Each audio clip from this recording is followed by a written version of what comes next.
20 नवंबर को बिहार के मधुबनी जिला अंतर्गत लौकी प्रखंड के अमचिरी चौक पर प्रसिद्ध साहित्यकार एवं उपन्यासकार पद्मश्री फणेश्वर नाथ रेणु का प्रतिमा अनावरण किया गया। साथ ही जदयू नेता कमलाकांत भारती के पिता एवं माता स्वर्गीय डोमी मंडल और सियावती देवी का भी प्रतिमा अनावरण की गई। इस प्रतिमा अनावरण समारोह के मुख्य अतिथि झंझारपुर लोकसभा के पूर्व सांसद व जदयू के राष्ट्रीय उपाध्यक्ष मंगनीलाल मंडल थे। वहीं विशिष्ट अतिथि के रूप में पूर्व केंद्रीय मंत्री देवेंद्र प्रसाद यादव, बिहार सरकार के मंत्री शीला कुमारी मंडल, झंझारपुर लोकसभा के सांसद रामप्रीत मंडल, बिहार सरकार के पूर्व मंत्री कृपानाथ पाठक, लक्ष्मेश्वर राय, लौकहा के पूर्व विधायक सतीश शाह, लौकी प्रखंड के प्रमुख डीएन सिंह यादव, जिला परिषद सदस्य राम लखन यादव उपस्थित थे। यह कार्यक्रम संपूर्ण क्रांति केंद्र रेणु विचार मंच के बैनर तले आयोजित की गई थी। तमाम अतिथियों ने सबसे पहले स्वर्गीय डोमी मंडल एवं स्वर्गीय सियावती देवी का प्रतिमा अनावरण किया। इसके बाद पद्मश्री फणेश्वर नाथ रेणु का प्रतिमा अनावरण कर माल्यार्पण किया। कार्यक्रम के मुख्य आयोजक इंजीनियर कमलाकांत भारती ने सुप्रसिद्ध साहित्यकार पद्मश्री फणेश्वर नाथ रेणु के बारे में क्या कुछ कहा, आइए हम आपको सुनाते हैं।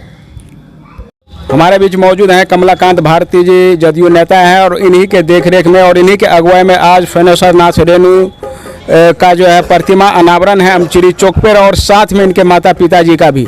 तो थोड़ा सा फणेश्वर नाथ रेणु के बारे में और अपने माता पिताजी के बारे में बताइए, जो आज बहुत ही बड़ा कार्यक्रम आपके द्वारा और प्रतिमा अनावरण की जा रही है।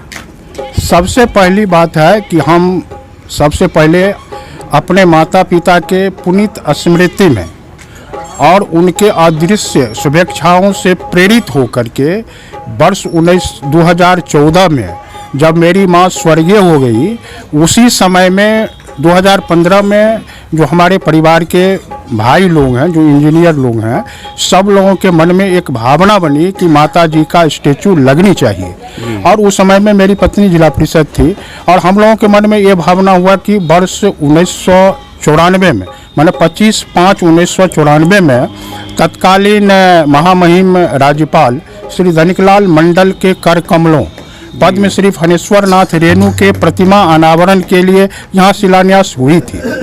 और मन में बड़ी तमन्ना था कि पद्मश्री फणेश्वर नाथ रेणु एक कोसी अंचल में रहते हुए, एक साधारण परिवार में रहते हुए भी, कमजोर समाज के लोग रहते हुए भी, उनका जो लेखनी हुआ आज संपूर्ण विश्व में फणेश्वर नाथ रेणु द्वारा जो रचित, चाहे वो आंचलिक उपन्यास हो, कहानी हो, रिपोर्टाज हो, संस्मरण हो, व्यंग हो, हास्य हो, कपट हो, सारे चीज़ पर जो पीएचडी हो रही है। हमें इस बात के लिए भी चूँकि जानकारी है कि पद्मश्री फणेश्वर नाथ रेणु द्वारा रचित महिला आंचल का जो सबसे बड़ा, जो विश्व का समृद्ध है या शक्तिशाली राष्ट्र कहना चाहिए, सोवियत संघ, उसमें रूसी भाषा में उसका अनुवाद हुआ था। तो इस बात का गर्व है।